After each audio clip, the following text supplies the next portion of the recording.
ايه رأيكم في البصارة الحلوة دي الجميلة الروعة خطيرة، ريحتها جميلة خالص خالص. تعالوا نشوفوا احنا عملناها ازاي والطريقة ازاي.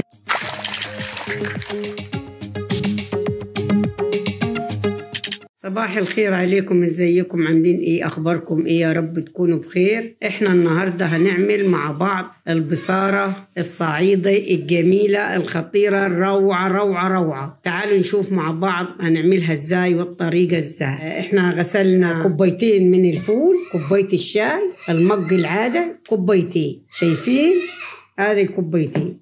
مش هنحط حاجات كتيرة يعني، وهنحط معاهم بطاطساية وقرن فلفل، هيديها طعم جميل جدا جدا. وهنشوف مع بعض كمال البصارة ازاي بنعملها وازاي التكات بتاعتها لغاية ما نخلص ونحط في طبق التقديم. خليكم معانا لحظة بلحظة، هتاخدوا احلى بصارة. حطينا الفول في الحلة وحطينا البطاطساية وقرن الفلفل. عايزة اقول لك طعمها هيبقى خرافة. البطاطساية دي بتخليها في حتة تانية، لأن البطاطساية تخليها لك تخينة كده ولونها فاتح أوي أوي أوي. خليكم معانا لحظة بلحظة. حطينا لها المية المغلية ونحطها على النار لغاية ما تقرب سوا. هنحط حتة بصلة صغيرة لأنها هتديها طعم جميل، بس لازم بعد ما تغلي المية تغلي لها شوية علشان البصلة ما تصننش معانا، ما تحطيهاش من الأول. شايفين؟ حطيناهم على النار، نسيبهم ونغطيها ونسيب النار عالية شوية. بس بعد شوية هنوطي النار لأن هو بيلحن بيمسك من تحت. نوطي له النار شوية يعني. هو بياخد وقت شوية يعني البصارة، عشان أنا مش بننقعها. قلت لكم ما أحبش النقع خالص. أغسل بمية سخنة وأظبطه وأحطه على طول على النار.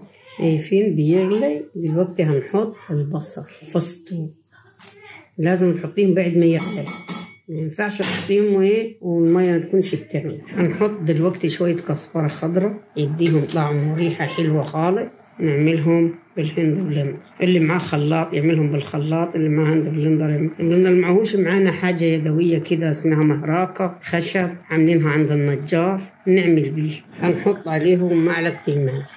شايفين الخضار بتاع الكزبره لما تحطيه في الاخر، ولا معلقه ملح صغيره، حطيش اكتر من معلقه صغيره. البصاره ما تحبش الملح الكتير. وجبنا الهاند بلندر، هنروح نعملهم بالهاند بلندر، نخلصهم عامل ونرجع عشان الصوت بقى. شايفين؟ عملتهم بالهاند بلندر زي ما انتوا شايفين.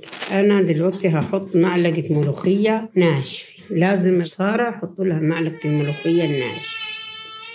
انا منظفاها ومظبطاها، ونسيبها تغلي معاها لغاية ما نعمل طشة الثوم. خلينا الزيت غلي، نحط الثوم، هنحط كزبرة الناشفة زي ما انتم شايفين، ونحط قطرة ملح قليلة خالص عشان احنا حاطين ملح، ونقلبهم مع بعض زي ما انتم شايفين كده، ياخدوا لون ذهبي حلو. ونقطع عنها زي ما انتم شايفين. هنخلي معلقة نحطها في وش الطبق، هنحط الباقي على البصارة زي ما انتم شايفة كده. شايفين جمالي؟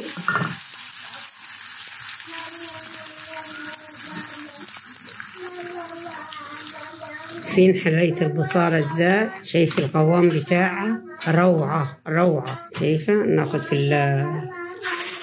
الطاسة وارجعهم تاني.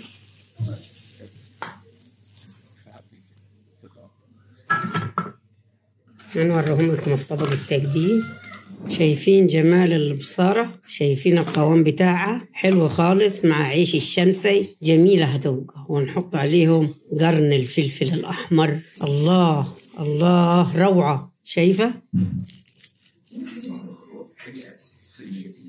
أنا موت في الحاجات دي، أحبها موت. وأحط البصل توم اللي أنا عاملاه طشة، نحن عاملينه طشة ده، نحط عليه زي كده. ايه رأيكم؟ جميل خالص، هيعجبكم خالص خالص. لو جربتوا طريقتنا مش هتندموا ابدا. يا ريت يا جماعة اللي يعجبوا الفيديو يعمل لنا لايك وشير واشتراك، ونشوفكم على خير بإذن الله.